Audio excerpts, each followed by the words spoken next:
Hey everybody, welcome back to my Grow Like a Pro YouTube channel. Today is February the 11th. I just wanted to come back for a very fast update just to show you the progress. So in the last video, that was 4 days ago, and you can see the plants are coming along quite nicely. These are all little basil plants. So you can see the progress here. I'll just move these over to the side and I'll bring in some other ones that I started. Make sure I'm on camera here, right here.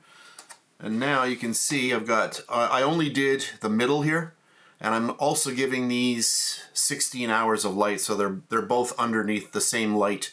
And they look pretty good, so they're coming along. So these ones here were all started in a paper towel, and then these ones here I directly planted in the soil. I wanted to see if there was going to be any difference in the height compared to the size of the leaves, and I want to see if these ones here, since they're getting full light as soon as they emerge from the soil, I want to see if the actual stalks or the stems are actually going to get a little bit thicker than these ones. So anyway, just a really fast update. So the other one was 4 days ago, and they look pretty good. So that's it, just a really fast one. Thanks very much for watching, and I'll catch you on the next one.